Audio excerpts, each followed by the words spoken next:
ibisambu bacyo yubana n'indayu bayo yubana n'umurokoro bawe yubana n'umunyamwuku bawe yubana n'umuhanuzi bawe ubana na ubawe. Ibi bintu biranduzanya n'abana banjye banduye ikintu cyitwa ubuhanuzi. Agatoya ko karavuga kati genda umuhanuzi ko gahanura amafaranga nta bundi buhanuzi kagira yaguhanura amafaranga bucyagira. Hagira umukobwa ugira impano yo gutegeka mu isengesho akavuga ati ariko mujye mugerageza n'Imana murebe cyuho cyera kigaragara ngo nuko yapfuye. Kandi turifuza gukorera Imana tuziba ibyuho bya bagenzi bacu bagiye kaziba icyuho kavuga uti genda umusore ngiye kwikokinga nziba icyuho cya Dawidi. Goliyati azamura agahanga nkamena yakazamurira mu Gatsata yakazamurira Nyamiramba ahari hose nkamena ku buryo Dawidi atazicuza icyatumye agenda atazabona ari umugabo wasize mina. Ndi kubona ko namwe mwafashijwe bashaka bavuge ko wanyu nta mukiri uhaba kuba wibitsaho imigabane ibiri wabatungura we wabatungura mugisho ufite na muzabukuru bashidukugafashe bikureba ngo waraswase ngo ayo wiza kumariye iki. Bitande aya wiza agiye gutungurana agiye gutungurana ufa kuba ufite imigabane ibiri y'umwuka muvugire ngo amina mwongere cyane ngo amina. Igira umuntu kureba ngo uri umufundi ngo nta mufundo ukira fa kuba ufite imigabane ibiri fa kuba ufite imigabane ibiri. Ubuse wibwira ko amafaranga turya mu gitondo saa sita na ninjoro nuko tuma inzozi zawe zidasohora. Ndawuhakanye uyu mwuka umuza kwinjira mu masezerano ndawuhakanye. Hakana uyu mwuka udatuma ngira konti y'amadolari ndawuhakanye. Uyu mwuka utuma ntakira ndawuhakanye. Hakana ndabihakanye uyu mwuka ndawuhakanye. Uyu mwuka utuma uturira indege uhakane. Uyu mwuka utuma udakira uhakane. Uyu mwuka utuma utubaka i Kigali hakana.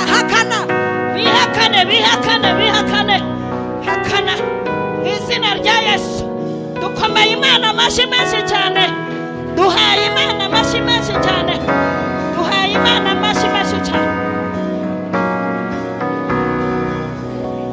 Zamura ikiganza cyawe cy'iburyo. Twakiriye ubutabazi buvi wacu mu ijuru. Twakiriye ubutunzi buvi wacu mu ijuru. Twakiriye gutabarwa guturuka ku Uwiteka waremye ijuru n'isi. Kwitaba tuguhaye karibu hagurukana n'umuja wawe mukoresha iby'ubutwari. Fashe mira imbaraga z'umwijima, fashe mira imbaraga z'abazimu n'abadayimoni. Cecekesheje amajwi yose atavuga Imana. Sengeye imitima y'ubwoko bwawe ngo duhe kumva no kumvira. Mama Lionel umukoreshe kuruta mbere umuvugire mu uragushimye kuko uri data wa twese mwiza ubutware n'icyo no gupfukamirwa n'ibibi byawe uhereye none ukageza iteka ryose mu izina rya Yesu amen. Dukomere Imana amashyi tumwakira. Amen.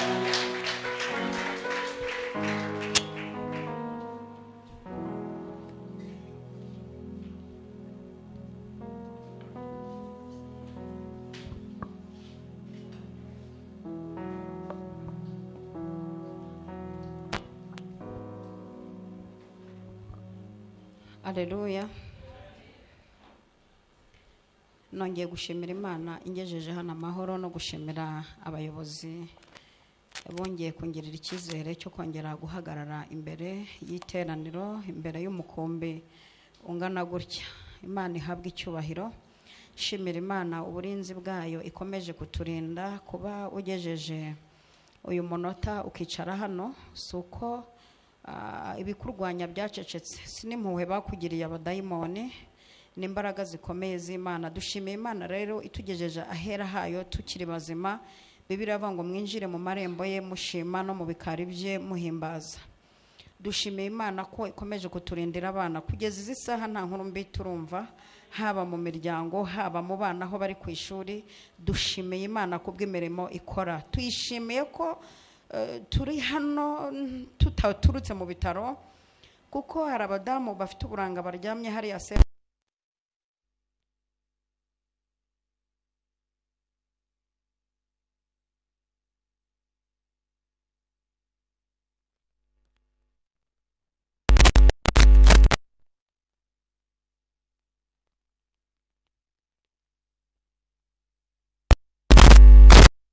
kuba naguze kadasitere cyangwa imodoka, kuba ndiho mu muhanda ngendana, by'ubwabyo ni amashimwe. Imana ihabwa icyubahiro kubw'ibyo yakoze ku buzima bwawe. Tuyihaye amashyi menshi n'impundu z'ababyeyi. Imana tuyihaye amashyi kubw'imirimo yakoze irakarama. Nitwa Nyirabagenzi Alice. Ubwo ndi kwibwira abantu bambonye bwa mbere, hanyuma nzwi kuri Mama Lionel. Ndi umudamu, mfite umugabo n'abana 3, ntuye mu mujyi wa Kigali i Kabuye, hasengera mu itorero rya Cyahafi, nkakora umurimo ahantu hose bampaye karibu, nkorayo umurimo nta mupaka ngira. Imana ibaha umugisha. Ndumva mbibwiye kandi tuzagenda tumenyana gake. Rimwe na rimwe hari igihe bansaba gutanga ku buhamya, ariko nkumva ntiburimo buza cyane, ahubwo nkumva harimo haraza iby'Imana yashyize ku mutima. Inshuro nyinshi nimuzajya mubukenera muzajya musanga kuri izi mbuga nkoranyambaga, cyangwa munansure munambaze muti imyaka 11 utegereje umugabo, ni izihe mbaraga zagufashije? Nabyo biremewe kunsura ukambaza rwose nditegereje cyane. Imana ibaha umugisha. Hanyuma tugiye kuganira amagambo y'Imana. Turi mu cyumweru cyo umwuka wera cya Pentecote, cyo gusaba umwuka wera, ku cyumweru cy'abanyamwuka. N'ubundi amagambo turi bukoresha n'amagambo yerekeza ku mwuka wera, kandi nifuriza umuntu wese uri muri iri teraniro kugira imbaraga z'umwuka wera, kuzura imbaraga z'umwuka wera, gutunga imbaraga z'umwuka wera. Ibi ni ibintu nkwifurije wowe muntu wabashije kugera mu nzu y'Imana. Tugiye gusoma amagambo y'Imana dusanga mu gitabo cya 2 cy'Abami, igice cya 2. Igitabo cya 2 cy'Abami, igice cya 2, turahera ku murongo wa 9. Igitabo cya 2 cy'Abami, igice cya 2, umurongo w'9 niho tugiye guhera. Haravuze ngo, bageze hakurya,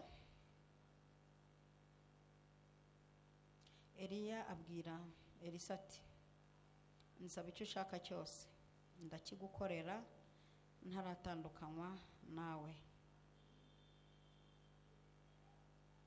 Elisa aramubwira ati, ndakwinginze ndaga imigabane 2 y'umwuka wawe. Eliya aramusubiza ati, uransaba ikiruhije cyane, cyakora nubona nkigukurwaho birakubera bityo, ariko nutambona siko biri bubi. Bakigenda baganira, haboneka igare ry'umuriro n'amafarashi y'umuriro, birabatandukanya. Nuko Eliya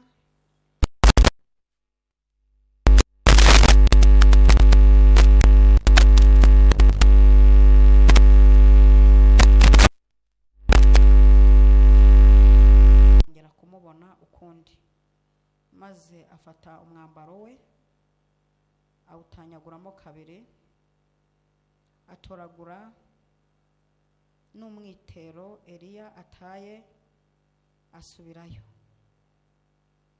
Ageze ku nkombe ya Yorodani arahagarara, yenda wa mwitero Eliya ataye, awukubita amazi, aravuga ati, Uwiteka Imana Eliya irihe? Amaze gukubita amazi yigabanyamo 2, amwe ajya ukwayo ayandi ukwayo. Elisa ahera ko arambuka, maze babana b'abahanuzi b'i Yeriko bari bamwitegeye bamubonye baravuga bati umwuka wa Eliya ari muri Elisa.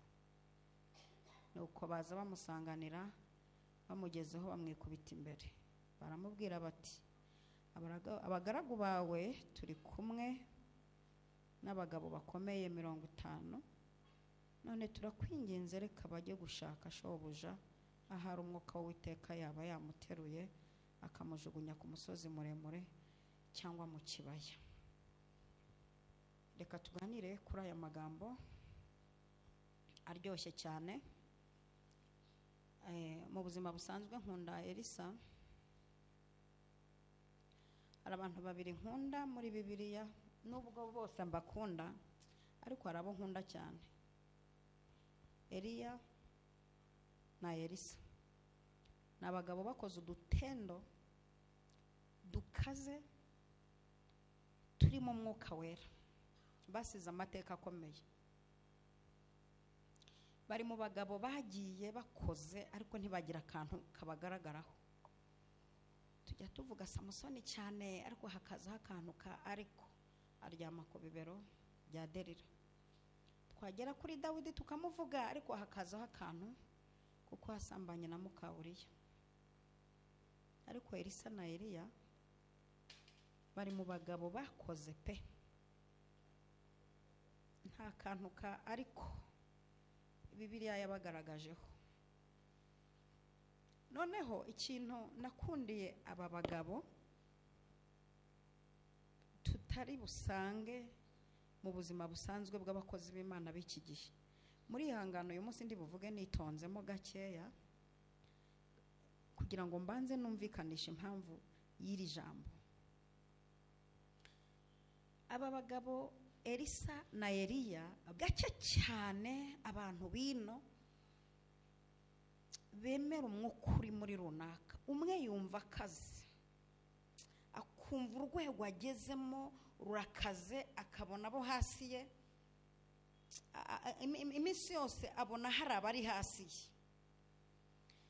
Kandi iyo ni intandaro yo gukena umwuka wera, wo guhora ubona hari abapasiteri bari hasi yawe, hari abavugabutumwa bari hasi yawe, hari abaevangeliste bari hasi yawe.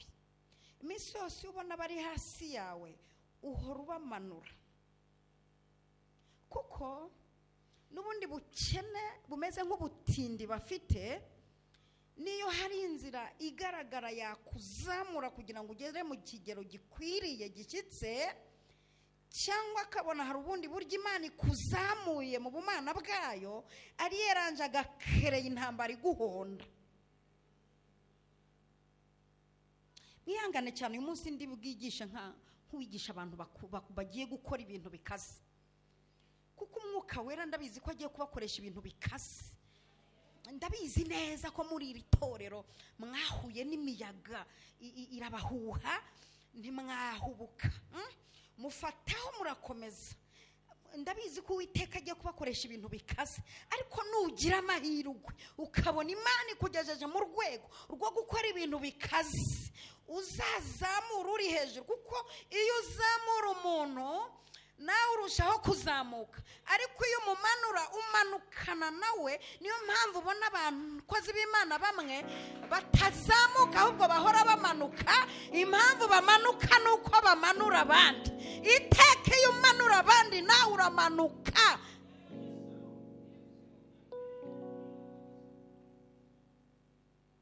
Nubona umuntu atazamuka ujye umenya ko afite ubwandu bwo kumanura abandi. Aba bagabo rero iki kintu ndakibubahira, baremeranaga. Elisa yemeraga umwuka uri muri Eliya, akanawifuza tuwawumpa. Eliya nawe akemera ko umwuka afite awumuhaye yawubyaza umusaruro. Ubwo twebwe no kugira ngo ubone ukwicaza ku gatuti atakwemera abona wamudepanse.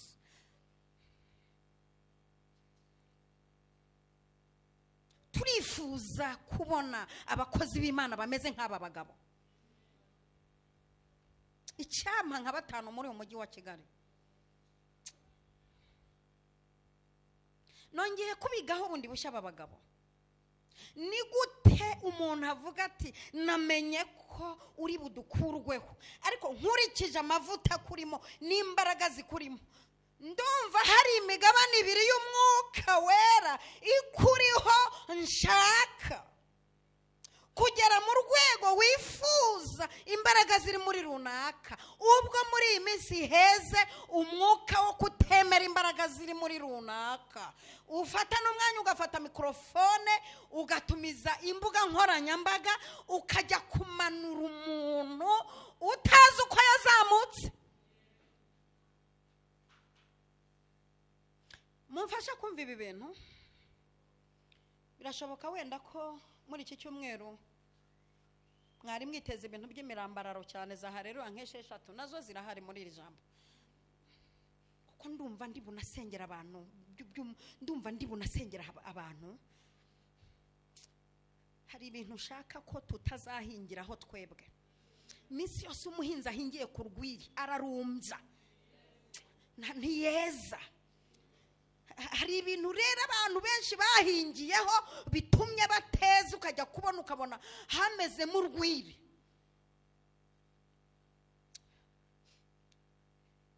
Elisa abahanuzi bagenzi be baramubwira, kandi Elisa Imana imuha umugisha, yari umugabo mwiza. Mana keneye ba Elisa mwivuga butumwa rye cyangwa muri mu kiyobozi cye, mu mpano ze, muri titire ye, yagerageje kudraga abana b'abahanuzi, abantu baba hafi ye, abantu baba ku gicaniro, abantu bakora mu gihe ari bize, agerageza kubashyiraho. Ubwo muri iki gihe utapfa kubona umuntu ukwinjiza, ariko nkibaza, ugira ngo uyu muntu utagufasha mu by'umwuka, ugira ngo yabona aho ukura amafaranga 5 ku munsi akahaguha? Ugira ngo yabona ahantu umushinga ufasha abana akibuka bawe? Ugira ngo uyu muntu uteye atya yabona aho batanze ifashanya akakwibuka? Uyu muntu mu by'umwuka nta kwemera, ugira ngo mu by'umubiri yakwemera? Elisa akora ikintu cyo, kandi impamvu ubona abantu bari kuzamuka, akazamuka jugujugu, azamuka jugujugu wenyine adafite amaboko. Mu minsi mike ukabona kumanuka kwe no guhuruduka, ukabona arahurudutse no hasi ngo pa, agahita yibagirana mu gihe gito n'ibyakoze bikibagirana. Kubera iki? Yazamutse wenyine. Ariko umuntu ushaka kurama azamukana n'abandi, ku buryo ufite abantu 5 muzamukana, ujya gucika intege bati witubonye, wiravuze, nakuroteye, fata abantu muzamukane. Cyo cyatumye Imana ibona ireba ikabona Aroni na Uri barakenewe gufata amaboko Mose. Wibwira ko ibi bintu uzabyifasha ukabishobora? Kandi ikibitera ndabizi ni inda nini, bitewe n'umururumba abantu bafite. Hari umuntu umaze iminsi umpugura ngo nshira isoni, ngo hari n'ibimenyetso bindanga by'abashizi bisoni. Ntabwo nshira isoni, ndubaha. Yewe ngira ikinyabupfura kuko mfite naho narerewe, ngiye mvuka mu muryango ugira uburere, ndubaha ndetse cyane. Ariko bigeze ahantu ku kintu cyerekeranye n'umurimo w'Imana, ngira ifuhe kuko ngira ifuhe. Icyaduha Elisa na Eliya kwemerana, na Bibiliya iravuga ngo mwemerane, wemera umwuka uri muri wowe. Ninemera impano y'ubuhanuzi iri muri wowe, nzayicomekaho. Ejo nabahaye ubuhamya bw'uburyo nabatijwe mu mwuka wera. Icyo gihe hariho ububyutse bw'umwuka wera, abantu benshi tugira impano. Noneho twagiraga impano zitandukanye. Hakaba hari umuntu ugira impano yo gusenga, agasenga isengesho akamara nk'isaha asenga, kandi isengesho asenga ukumva riri gukurura impano zose ziri muri twebwe. Hakaba wagiraga impano y'ubuhanuzi pe ntihushe. Noneho hakabaho igihe twikonegita kuri uwo muntu usenga tugashiduka bidufasha. Ibi bintu biranduzanya. Akaba yagiye konegita ku muhanuzi pe, ukumva wikonegise n'ikirere cye pe, ubuhanuzi ukumva noneho nicyo kirere uri gukoreramo muri iyo minsi. Akaba yagiye wikonegita ku muntu ufite impano y'ibitangaza ukayandura pe, ukayandura ukabona ukuntu abikoze mu kwizera nawe uti ubwo asengeye umutwe nanjye reka nsengere igifu, bigakora. Ibi bintu biranduzanya. Uburyo niyo mpamvu muri byaririmbye ngo jya ubana n'abayo, ujye ubana n'abantu bayo, jya wumvira umwuka ugwiza urukundo, ujye ubana n'abayo, ujye ufashe indushyi. Iminsi yose utabana n'abantu bafite iby'Imana ugenda ucomoka wumva na haleluya kugira ngo uyikirize biragora. Burya iyo ubana n'ibigoryi ubacyo, iyo ubana n'ibisambo bacyo, iyo ubana n'indayi ubayo, iyo ubana n'umurokoro ubawe, iyo ubana n'umunyamwuka ubawe, iyo ubana n'umuhanuzi ubawe, ubana nawe ubawe. Ibi bintu biranduzanya. N'abana banjye banduye ikintu cyitwa ubuhanuzi. Agatoya ko karavuga kati genda umuhanuzi, ko gahanura amafaranga, nta bundi buhanuzi kagira. Yaguhanurira amafaranga bukiyagira. Hagira umukobwa ugira impano yo gutegeka mu isengesho, akavuga ati ariko mujye mugerageza n'Imana murebe bite byanyu mwaje tugasenga, tunayigerageze tuyihe umukoro. Hagira umuhungu ugira impano y'ijambo no gusenga. Kubera iki? Biranduza ibintu bigenda byanduza. Jya wikonegita ku muntu ufite iby'Imana, iyo ugendana n'indayi usa nayo ubayo. Kandi mujye mugerageza mubane n'abantu b'Imana. Nimugera hanze nimukaba barokore bo mu rusengero ngo nimugera hanze musa nabo hanze, nugera mu rusengero dukinga ikibaba cy'amakorasi no kuyabyina. No hanze jya usa nabyo, no hanze jya usa nabyo, niwurira n'indege usa nabyo. Kuko hari n'abantu batubeshya ngo urabona ngo umuntu agiye hanze ngo bisaba ngo ko yambara gutya. Wibeshya tujyayo tuzungurutse isi. Ahubwo biterwa n'ikirere wikonegise. Elisa yagize ataravuga tumva nabanye na Eliya ndamuzi neza pe, nzimba imbaraga zimukoreramo ndazizi, cya kabiri ndanazemera. Kandi burya amavuta utemera nta gukorera. Buri mpamvu ubona mama mushumba akenshi dusengera n'abantu nibakire ntibababakire nibemera amavuta turimo. Buriya impamvu mubona kenshi tunabahanurira ntibinasohore. Ibintu umuntu bimurwana na dine 2 n'igice ati ndakuze yategeke ati ndakuze. Noneho dufite ingorane z'uko duhagarara imbere y'abantu batirebera muri ya mateka,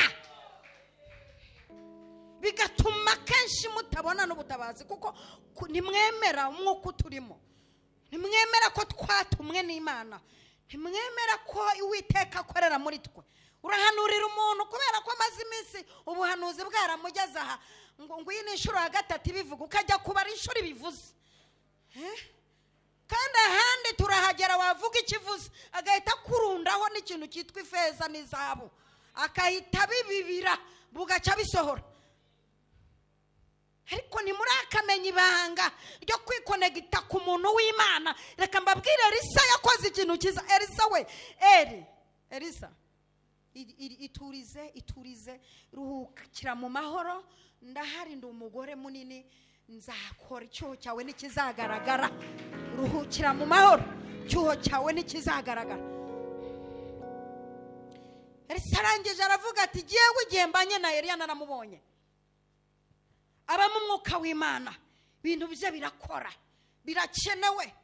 Ariko navumbuye ibanga, nabivumbuye nabihishuriwe yuko agiye kujyanwa. Ariko ibazeriya wakoreye Imana kugeza ubwo Imana ireba ikavuga iti Eliya ngomba kukuzamura udapfuye, ntabwo ndi bukunyuze mu rupfu. Nkurikije kuntu wankoreye, dore abakozi dukeneye, dore abantu bakenewe batuma Imana ifata ibyemezo bitandukanye n'ibyo ifatira abandi. Haleluya! Imana iramubwira iti wowe nkurikije nzakuzamura. Elisa aza kumenya amakuru, amenya yuko shebuja ari bumukurweho, arabimenya ko ari bumukurweho. Muri no minsi umenya ko shebuja ari bukurwa, iyo ugize Imana bakamwemorera nko mu ntara uravuga uti cyari cyara tuzengereje ugaserebura ukavuga uti Imana nakura gakoze. Uwo munsi bashyiramo ikorasi bavuga bati akabonye Imana, ukajya wikata nka vewiti bakagira ngo nugufashwa naho unejejwe nuko hari umuntu ugiye. Kandi ndumva ashaka kuvuga ndasa ku ntego. Ndumva ashaka kubabwira nk'abantu bagiye gukora ibintu bikomeye, mugiye kwandika amateka. Wenda mu matorero agiye gusigara ku rutonde, mubemo nk'itorero rishakirwamo umuti, rishakirwamo ubushobozi, rishakirwamo iby'ahandi habuze, rishakirwamo urukundo rutaba ahandi. Byibuze bavuge bati hano hari itorero, tuzi itorero riri mu rukundo. Patmos tuyizi nk'itorero rifite abantu bafite urukundo bajya mu ijuru. Abantu batangira kubwira Elisa bagenzi be abahanuzi batari ko se databuje, wamenye ko shobuja agiye kugukurwaho? Ati nabimenya ariko nimwicecekere. Aravuga ati byanga bizakunda, uyu mugabo ndamugendaho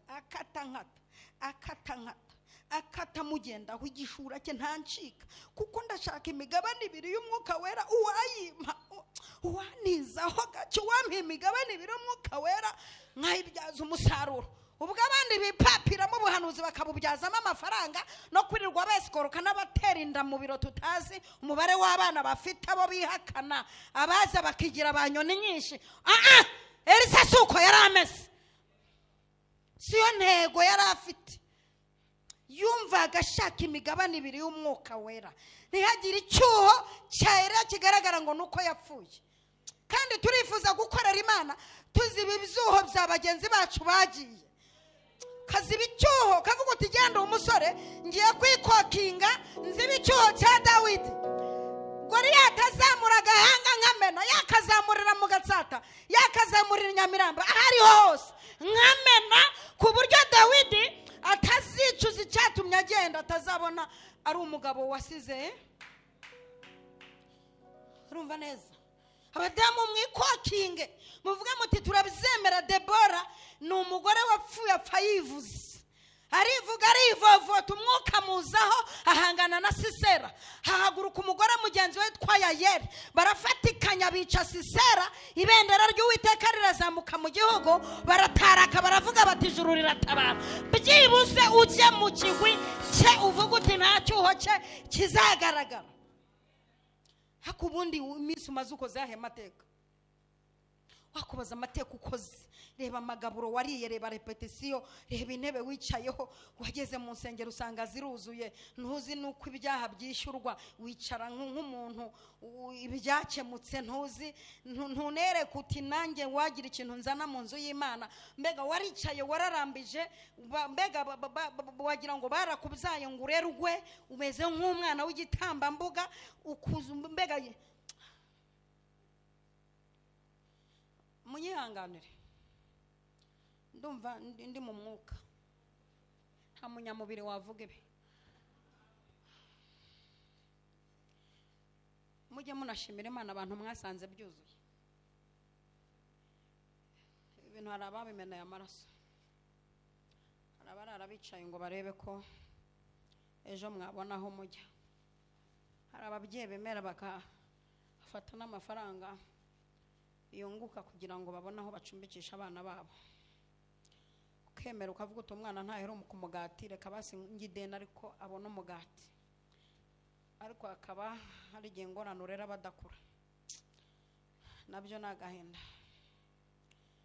Imana izabarinde iki kintu, kurera abadakura, kuyobora abantu batagira iyerekwa, abantu badafite umwuka wa Elisa ngo berekwe ko hari icyuho cyaba. Dushimiye Eliya ko atihariye ibintu by'ikiyobozi ngo yiharire ibintu by'umwuka. Ngo barambuka, Eliya abwira Elisa ati ubugumye hano gato ndambutse ngiye kuri Yorodani. Elisa ati turajyana sinsigara turajyana ariko jya unyuza mubwira umushumba uti igihe uzajya ujya gusengera itorero jya unjyana. Chunge korari yasenze wicomeke kuri ayo mavuta. Chunge nayo n'igiterane cyateguye nkuko uze wicomeke kuri cyo. wicomeke kuri cyo, wicomekemo neza. Mfite umuterankunga wanjye yarambwiye ngo ataramenya ntigeze abo umukire, ngo akiza aho amenyeye. Ese wakijijwe n'iki? Ati kwa kundi menya ko uri indege ugiye mu ivugabutumwa, nkahita nkora stock y'ibiryo by'abana bawe igihe uzamara. Ibyo bintu byaranzamuye kubera kwicomeka kuri ayo mavuta. Naho kumbe iyo tugiye gukora umurimo hari abantu baducometsemo bagabana ku ibi bintu ni nka mituweli, bagabana ku mugisha wacu. Ugenda ugabanaho wagurira korari n'ifomu yabiri hari uririmba ukaburi mugabanaho, waba hari umujyeyi waguriye igitenge arimo aririmba ukagabanaho. Ubu hari abantu bafite ibintu by'imigabane byinshi. Ako karakanyuzemo karakaci kandi gaciyemo. Erega ibi bintu by'Imana ntabwo bisaba kwicara ngo utereke amaso, ntabwo bisaba kwicara ngo yari yarabitubwiye. Ni ibintu bisaba gushoramo. Erega impamvu ubona inshuro nyinshi banaturwanya abangaba bari hejuru yacu, ukabona gahanga turacyakararitse, ukabona Uwiteka uruhanga rarukomeje. Nuko twe dufite ahantu twashoye kandi dufite aho twakira. Umuntu ujya kukuzimya, kirazira kuzimya itara utazi aho ryakirizwa. Kirazira kwicaza umuntu utazi aho yahagurukiye, kandi kirazira gusunika umuntu utazi ikimusunika. Gisunikaye ishobora kuba isapotinzwa n'imbaraga z'ubwami bw'ijuru, wamusunika ukaba wahasiga agatwe. Tera haleluya. Noneho ahangaha ndumva yazamo.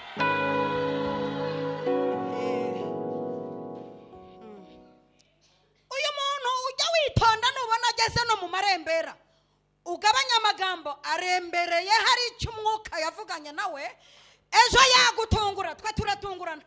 Yesu we, turatungurana. Ubundi twebwe turi abantu batungurana. Dukoze muri matière za surprise. Donc matière zacu zose ni na surprise gusa. Tungurana nko kubona mwene Kalisa Ronari na Marigarita ndi ku kibuga cy'indege bambwira bati indege yawe irazi sayineye. Kuryama muri hoteli, umuzungu ushinzwe kumbaza ngo waramutse ute, icyo gusa akagihemberwa kubaza uko naramutse. Ushinzwe kuntekera no kuza kureba ko ingano yanjye nibyo bateguye bihura. Izina ryawe nzagukomeza, nzakurinda, nzakugirira neza, nzakuzamura, nzakwamamaza, nzaguteza imbere, nzaguhindura ubwoko bukomeye, nzakugaburira, nzakwambika. Tera haleluya nimba bumva birimo neza.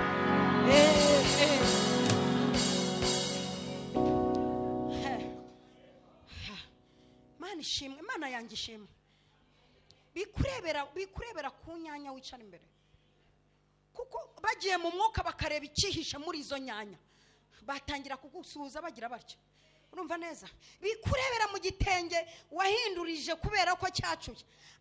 Bagiye mu mwuka bakakurebera imbere, bajya baguha mwaramutse, bajya bakukora mu ntoki bagafata ku mugisha. Barebye ikikuryamyemo. Ikibazo bareba ikintu kikwicariye, nibamenye kikwicayemo, kuko iki kikwicayemo gitungura benshi. Haleluya cyane. Ndafashishwe. Hari igihe mfashwa nkiruka, hari igihe mfashwa nkatera kiribiti, nabyo bigatera ikibazo.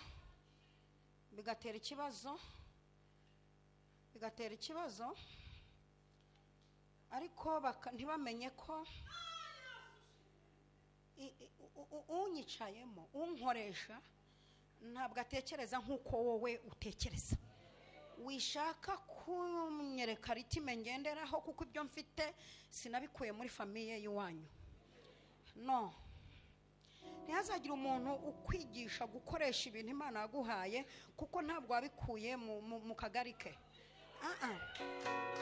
Higira umuntu ukwereka uko utambira Imana, nobamo uko ubyumva. Nushaka kujya ukore rundamo uko ubyumva. Urumva kuko ibi biterwa n'ukurimo. Haleluya.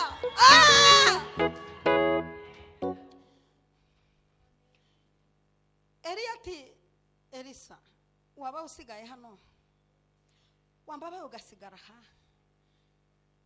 ko hari ubutumwa atereka reka turajyana. Umugabo abona yamwikubakubyeho, ariko se abantu b'iki gihe twabikubakubaho ariko ko mbazi mujya mumbaza agiye turabana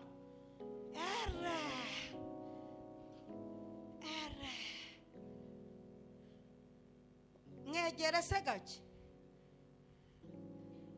ntabwo yaguha akarongo akareka jya umbaza mujye mumbaza ino ndahaza mwegere se gake hereko sha vugana se n'umuntu ayoboye cyangwa ngo intama ye ngo bafite intama zabo bakura ibyinyo.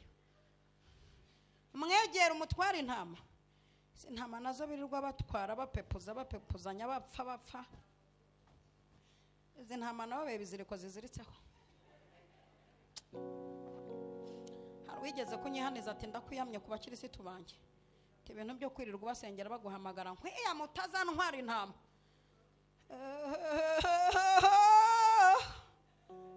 Yewe kugenda bitera kubona n'uyu mujyi wanyigishije intama n'abungere.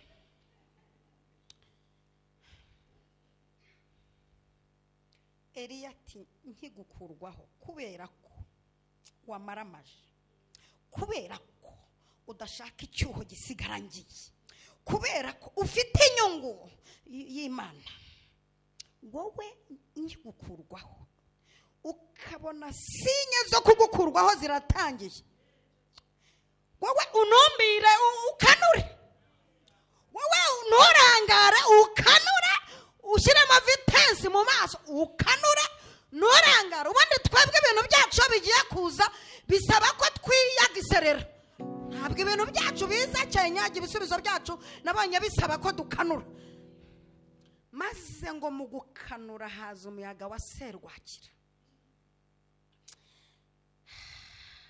Elisa arangara akanura ati wenda imboni zimeneke, ariko hari ibintu bibiri nshaka, hari imigabane ibiri y'umwuka nshaka.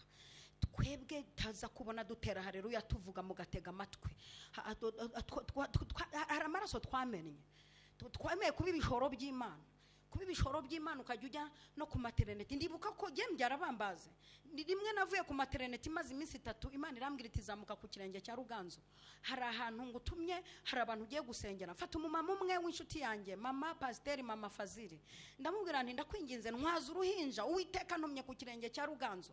Sinabashaga kwicara, ndabyibuka akajya nyereka uko bonsa kuko warakuze.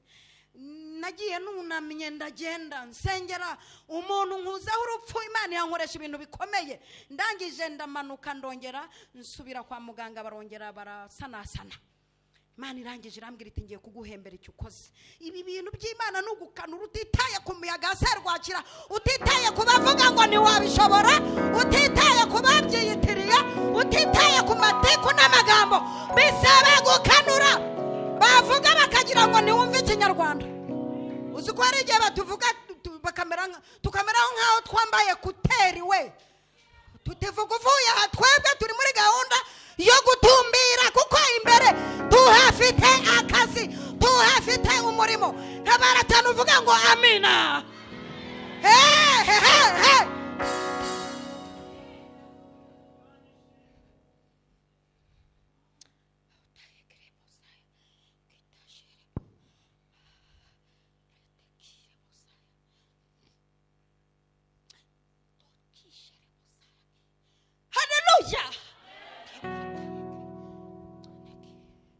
Bavuga ko uzabimbwa uti ntacyo, nimushaka muvuge ko nzabimbwa ebyiri, ariko ndi gutumbira iri kunyereka ko imbere nzakomera.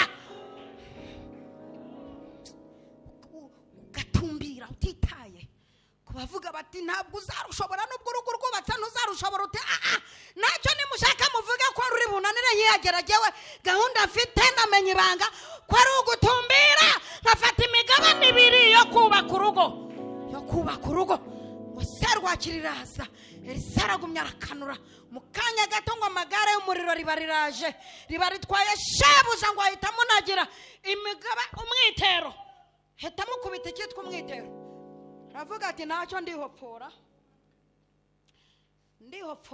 ndagenda nihopfora ariko ndawujyanye nubwo amaso ameneke ariko ndawujyanye urumva neza nubwo uruhu rwishifanye kubera kwiriza ubusa ariko ndatabawe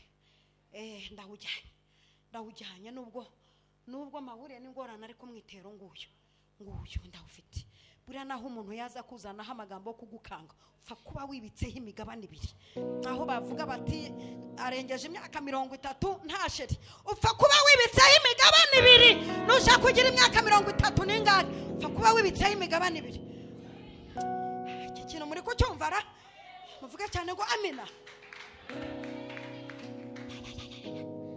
ndi kubona ko namwe mwafashijwe bashaka bavuge ko iwanyu nta mukiri uhaba kuba wibitseho imigabane ibiri wabatungura mugisha ufite na muzabukuru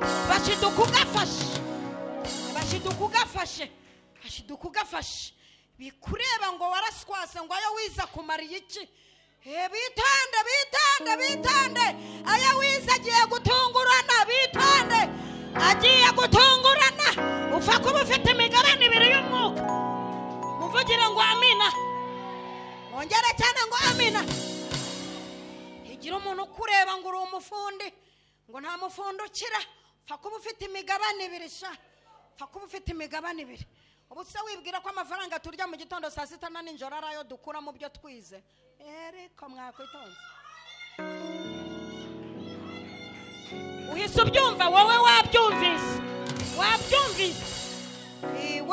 warangije kubyumva ubu wibwira ko ibiryo wariye mu gitondo byavuyemo iyo wize ariko mwagiye mwitonda wibwira ko iyo kanzu wambaye yavuyemo iyo wize upfa kuba ufite imigabane ibiri y'umwuka wera uraje utungurana muri uku kwa gatandatu tera haleluya imigabane ibiri umuntu ufite imigabane ibiri y'umwuka wera asa n'abandi ariko ntatunga ibisa n'iby'abandi arangije kubona iyo mwitero ngo ahindukira noneho afite imbaraga ziruta iza mbere ahindukira noneho akora ibintu bya danje kuko hari aho yageze asanga abana baramutegereje babahanuzi bamwe barabukwa umwitero afite batangira kuzuzwa batungu tuzamwubaha uyu ni databuja niwe databuja uzi ibyari muzi ibyavunikira haboneka ngo abana bahaze kuko tugira n'itimu zihaga nabi ngo haboneka itimu hakurya y'Yorodani zihaze nabi zikimubona butugira abantu bahaga nabi dutera haleluya ati murahaze twabyina ati murahokwa twakwisiga ati murahaze tubwira muti muhaguruka ati nuko mwariye muvuge ngo Imana ati nuko wayibonye uvuga uti tera haleluya ati nuko wakoze ubukwe tugira itimu tugira bene tudutimu tuba hakurya y'Yorodani Elisa yakubitanye n'utwo dutimu dutangira kuzamura amagambo twana tw'uduhungu dutangira kumutuka dutangira kumuhimba amazina nkamwe baduhimba iyo bamaze kurya akawunga zaho hepfo nkamwe baduhimba nkamwe batuvuga kwa kundi bashaka kunegura umuntu rimwe baneguye Mose basesa urumeza basesa ibibembe Mose atiriwe nabimenya Imana nibimenya mbere hiti bahana nyirabyo atarabimenya aba bana b'abahungu batangira kuzana utuntu tw'utugambo two guhimba Elisa amazina Elisa hanavu ibintu yavunikiye ntibari bahari ijoro yaraye ntibari bahari ayo wasanze ntibaba bahari iyo ivugana nawe ntibaba bahari uyiri mu buvumo ntibaba bahari iyo uri mu mazi ntibaba bahari saa cyenda ukane usenga ntibaba bahari ariko barangiza bakazana ibintu byo gukritika ubundi umunyamubiri akritika umunyamwuka gute ko muzatera ko muzazana ingwe Nyabugogo mbega umukritika nkandi kubona rukurutu akritika umukaratika ukabona Musevira arakritika umusirikare ukabona umunyamubiri arashaka gukritika umunyamwuka nkandi ubundi ibyo bintu mwabivanye mubikurahe ngo batangira gukritika hakurya y'Yorodani abana b'abahungu ntumbaze ibyo bari bahaze batangira kuvuga ngo woga hararaje ishari rya shari babona umuntu azamutse gake bati koma, babona umuntu atangiye kwigura akamodoka ati irakamukubita ku giti, babona umuntu akoze ubukwe bati turarurogana rusenyuke, babona umuntu mikorofone ayifashe ateye haleluya bamutumiye 3 4 bati reka uwo twaramutenze, mwamutengeye iki bakakibura.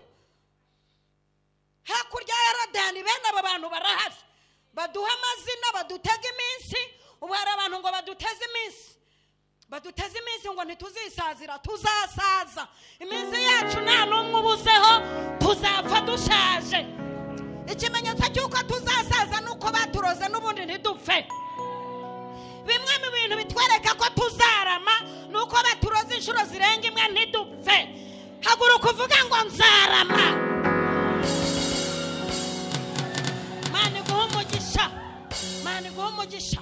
Ubu hari abantu ngo baduteze iminsi ngo bituvuga bizadushiramo, ibintu bitadushizemo turya ubusa, ibintu bitadushizemo tuvuga twaburaye, ubu tuvuga twabonye isosi bizadushiramo. Ntabwo bizadushiramo kuko ikigega tuvamamo ntikirakama, utuvomerera ntarakama. Uwiteka ni umwungeri wanjye sinzatinya, andyamisha mu cyanya cy'ubwatsi bubisi, asubiza intege mu bugingo bwanjye, naho nanyura mu gikombe cy'igicucu cy'urupfu sinzatinya ikibi cyose kuko ndi kumwe nawe. Inkoni ye n'ishimba ye nibyo bimpumuriza. Musakuze cyane ngo amen. Ibintu bitadushizemo turya ibijumba saa sita na nijoro biradushiramo dutangiye gutandukanya ifi n'ifiriti, ntabwo bizadushiramo. Mwidutega iminsi unsindishiriza ari hafi, mwidutega iminsi.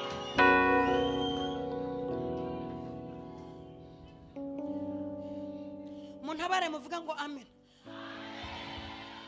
Abana barangije baravuga ngo gahararaje. Gahara hasone.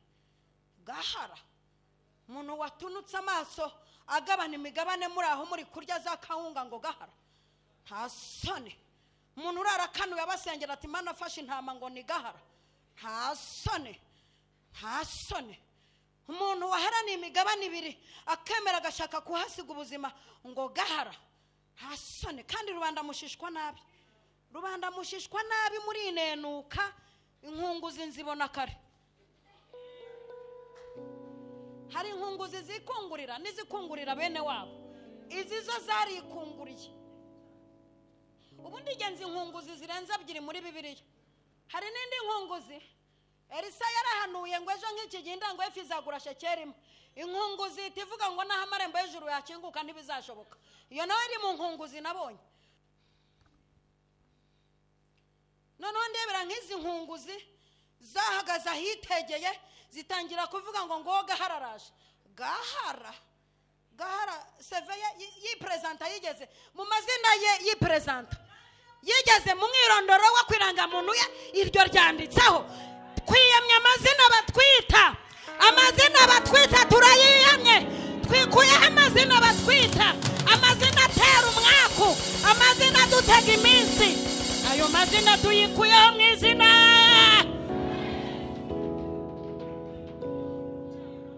Gahararaje. Gahara umuntu warwanya ishaka ngo arebe ko Yorodani bazajya bayambuka batavunaguritse. Umuntu yaraye ijoro arwana ngo arebe ko yafata umwitero, wowe uraza kumwita gahara. Umuntu uri mu mwuka wera, umuntu wabatijwe mu mwuka wera ugeraho Imana ivugira, umuntu Imana yifashisha ivuga, umuntu Imana yifashisha ikora. Ubundi ujye utinya umuntu Imana yifashishije, nashaka be ageze mu ntege nke muri uku kwezi, ariko Imana ikaba yarigeze kumwifa. Imana ikaba yarigeze kumwifashisha, ukaba ubizi neza ko hari umwaka Imana yamwifashishijemo ikora. Utazamucunga ageze mu ntege nke nguze kumumenyera, wahasiga agatwe. Umunsi umwe Imana yifashishije Samusoni, bamunoboramo amaso ajya muri gereza. bamuhindura umusyi, baramutumira ngo bamusuzugure, bamwica urupfu rwa nabi. Ibyo bintu mbivuga nk'uwari uhari, ndabizi neza nk'umuntu wari uhari. Barangije bashaka kumukiniraho, gukinira ku muntu Imana yigeze kwifashisha ikica abafilisitiya uri gusambana. Imana ikamwifashisha akagaba igitero arwanirira ubwoko bw'Imana akanesha. Wibereye iyo ngiyo ukaza kumukiniraho ucunze ukangisha ngo aryamye ku bibero bya Delila. Ariko ubundi kuki mwandika ku ntege nke z'abantu, kuki mutandika no ku mbaraga zabo? Ubundi bite kuki mudafata iminota yo kuvuga imbaraga z'abantu, mugafata isaha yo kuvuga intege nke zabo? Kuki mutavuga uko yatoye ibuye, uko yishe intare n'idubu, mugatinda ku cyaha cyo kwasambanya na Mukawuriya? Bite byanyu? Bitinya umuntu Imana yigeze kwifashisha. Aho hantu nahandika umuntu Imana yigeze kwifashisha, utazamucunga ageze mu ntege nke, ugashaka kukumumenyera, wahasiga gatwe. Aho hantu hatinde, uhatinde. Umuntu Imana yigeze kwifashisha umwaka umwe, 2, 3, ukabona ageze mu mezi y'intege nke. Tinda ku mbaraga ze we, andika igitabo ku byo yakoze, andika igitabo ku mbaraga z'ibyo yakoze. Wishaka gutinda ku ntege nke ze, ejo yagutungura. Uyu muntu aracyabitsemo iby'Imana. Muntabare muvuga ngo amina. Nguwo gahararaje umuntu waraye ijoro wakanuye amaso ashaka imigabane 2 y'umwuka, ngo araje. Imana irangije iravuga iti reka nze mbereke sasa muri gukina n'umuntu udakinirwaho, kambakoremo umusire, mbakoremo umukwabo, mwe murapfa mutageze no muri bomboni ngo abaganga babanze banakayakaye. Hari abantu bapfa abaganga batabanje no gukayakaya, nta na bomboni, nta no kuraga, nta no kuvuga ngo haharanja. Nguko uko bajya bapfa batuzize. Bibiliya ivuga ngo uza guhagurukira wese azapfa ari wowe azize. Ahari bazaterana ariko sijya uzaba ubateranije, kandi bazaza banyuze mu nzira imwe, nibaguhunga bazanyura mu nzira ndwi. Ngo amina. Manita yohereza amaduba arabarya, amaduba arabarya hadasigayemo n'umwe. Amaduba arabarya, bapfa bataraze, bapfa batatanze nimero za konte, bapfa batageze i Kigali, bapfa batageze aho ugeze. Arabarya. Hari abantu bagiye kuva mu nzira ugaseruka kubera iki cyumweru kigiye kukunyuza mu marembo y'abaririmba uririmba. Iki cyumweru cy'amasengesho y'Umwuka Wera kigiye kugutambutsa aho barupinzi batakunyuza. Kigiye kukunyuza imbere y'abarupinzi, kigiye kunyuza imbere y'abarupinzi. Iki cyumweru mushyirire ibiturisho hano, nturishe nindangiza nsengera abantu. Shaka gutura. Ubundi nusenga amasengesho mu mavuta y'abapasiteri n'abashumba, nyakoreramo icyo ndakizi. Nuzakiburana, dore biri ku mbuga nkoranyambaga. Muhaye deba zakore, kuko ntibagishaka gusoma Bibiliya, basigaye bashaka gusobanura amakosa yacu. Kandi Bibiliya iracyaryoshye, ariko baricara kuri mikrofone bagasobanura amakosa yacu, kandi udakora nta kosa. Ndise murashaka kutugira abamarayika tukituye i Kigali? Bite byanyu bundi? Twe ntabwo turi abaserafi. Niyo mpamvu Imana arebye ibona mwazana duhitana. Igeze mu ijuru iravuga iti mva abamarayika mbahinduye imiyaga, ariko intama zanjye zo mwisi nzihinduye imiriro. Yita tugira umuriro mundi mwari kuduhitana. Yahuje nuko Imana arangije kutugira umuriro. Haguruka n'ituro ryawe ushyiremo hano nindangiza. Ikintu cyitwa amateka mabi ku buzima bwawe. Misumaze ufite amateka yo kutagira icyo ugira, umuziki ushyiremo biremewe, mushyiremo inanga ko Umwuka Wera bayobora. Inanga Dawidi yajyaga azihanuriramo, shyiramo akantu karyoshye rwose gafite injyana. Nze nca amateka mabi yakuranze. Ndumva ndi mu mwuka wo kuyacagagurira muri iri teraniro. Ndumva ndi mu mavuta yo kugusengera. Imbaraga zakuzitiye zose tukazishwanyaguza. Ndumva ndi mu mwuka wo guhangana n'ibisekuru by'iwanyu bikikwirukankaho no mu mujyi wa Kigali bituma udatera imbere. Naho ugerageje gukora bikanga, urahinga hagasarura abandi.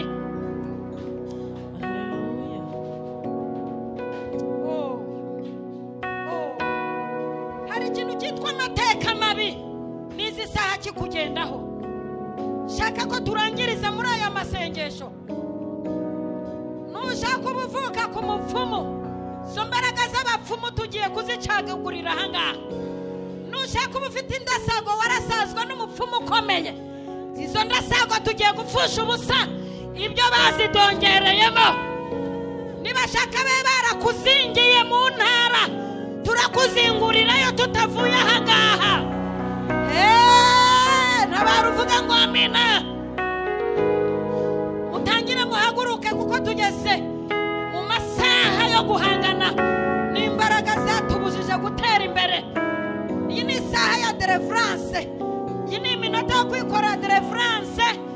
Kavuga uti nyimara kumenya icyo amategeko y'ijuru ategeka abateraniye ahangaha. Nyimara kumva icyo amategeko y'ijuru ategeka abateraniye ahangaha, nanjye nanze ku mugaragaro karande n'igisuzuguriro cy'ahavuka. Nanze ku mugaragaro umwuka utuma ntatera imbere, ndawuhakanye. Ndahakana ku mugaragaro imbaraga z'abakonikoni, ndahakana ku mugaragaro imbaraga zituma ntakira, ndahakana ku mugaragaro imbaraga zituma ntashaka, ndahakana ku mugaragaro imbaraga zituma ntagura imodoka, ndahakana ku mugaragaro imbaraga zituma ntubaka inzu, ndahakana ku mugaragaro. Hakana hakana hakana hakana hakana hakana, bihakane bihakane. Nta sezerano ufitanye n'umwaku, nta sezerano ufitanye n'ubukene, nta sezerano ufitanye no kudatera imbere, nta sezerano ufitanye n'ubukode. Hakana hakana hakana, nta masezerano ufitanye nazo. Bihakane iby'iwanyu, bihakane ibyo kwa sokuru, bihakane. Hakana hakana ibi bintu bituma usubira mu zaha. Hakana imyuka yo kwa nyogosenge, bihakane. Imyuka yo kwa nyokorume, bihakane. Hakana uyu mwuka uhora uguteza intege nke, uhora uguteza ubusambanyi, uhora uguteza kwikinisha. Hakana hakana, bihakane. Myuka mu bisekuru bitandatu, hakana hakana hakana hakana. Sakuza ubihakane, bihakane. Ukoma mu mashi, ukoma mu mashi, senga ukoma mu mashi. Hakana hakana, vuga ngo ndabihakanye, ndabihakanye, ndahakana uyu mwuka tuma abantu b'Imana badashakira igihe. Ndabihakanye uyu mwuka wateje ubugumba, ndawuhakanye. Uyu mwuka utuma nicara mu iduka, ndawuhakanye. Uyu mwuka utuma nshora ngahomba, ndawuhakanye. Hakana hakana hakana hakana hakana hakana. Twikuyeho imyuka ituma tudakira, twikuyeho imyuka y'imidongerano, imyuka y'ibitega, imyuka ya za nyabingi, imyuka y'abakonikoni, imyuka y'abarozi, imyuka yo mu kirere, imyuka yo ku butaka, imyuka y'ikuzimu, imyuka zitiye iterambere ryawe. Iyo yihakane, genda genda genda genda genda genda. Hakana hakana, ugenda genda. Hakana uyu mwuka utuma udatera imbere, uyu mwuka utuma udakira, uyu mwuka utuma inzozi zawe zidasohora. Ndawuhakanye ndawuhakanye ndawuhakanye. Uyu mwuka umbuza kwinjira mu masezerano, ndawuhakanye. Hakana hakana hakana hakana hakana. Uyu mwuka utagira, udatuma ngira konti y'amadolari, ndawuhakanye. Uyu mwuka utuma ntakira, ndawuhakanye. Hakana hakana hakana, ndabihakanye ndabihakanye. Uyu mwuka ndawuhakanye. Uyu mwuka utuma uturira indege, uhakane. Uyu mwuka utuma udakira, uhakane. Uyu mwuka utuma utubaka i Kigali, bihakane hakana izina rya Yesu. Dukomeye Imana amashyi menshi cyane, duhaye Imana amashyi menshi cyane, duhaye Imana amashyi menshi cyane. Zamura ikiganza cyawe cy'iburyo, zamura ikiganza cyawe cy'iburyo. Twakiriye ubutabazi buva iwacu mu ijuru, twakiriye ubutunzi buva iwacu mu ijuru, twakiriye gutabarwa guturuka ku Uwiteka waremye ijuru n'isi, twakiriye iby'imiryango itaduhaye, twakiriye iby'imishahara itaduhaye, twakiriye iby'akazi kataduhaye, twakiriye iby'urushako rutaduhaye, twakiriye ibyo bene wacu bataduhaye. Akira. Twakiriye kugenda isi, twakiriye ubucuruzi bwambukiranya imipaka. Akira. Twakiriye abantu b'umumaro mu buzima bwacu. Akira abantu b'umumaro. Twakiriye inshuti nzima, twakiriye amahoro, twakiriye ubutabazi bwihuse. Akira. Twakiriye amafaranga mu bwoko bwose. Akira. Twakiriye guheka. Akira. Twakiriye urushako. Urushako. Akira. Akira ibyangombwa byawe wari warabuze. Akira. Akira intsinzi. Akira ubuzima. Ndirukana indwara mu mibiri y'aba bantu.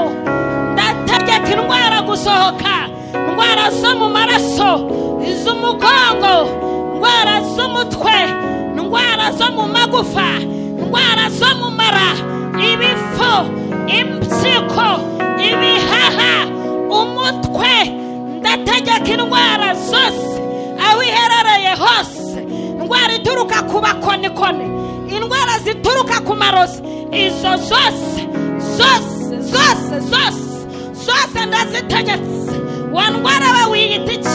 Rekura. Wambara rekura wambara gambiwe. Repaya rasaikerebo.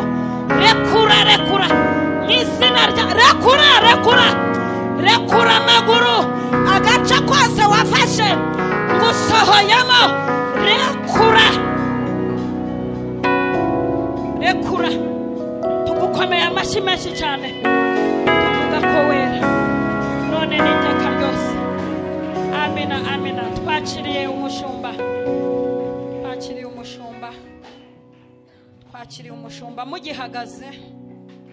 Mugihagaze twakiriye umushumba.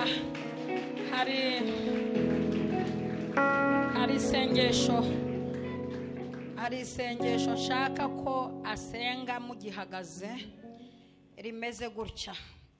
Ni isengesho riteye gutya, ndarivuga uhagurutse.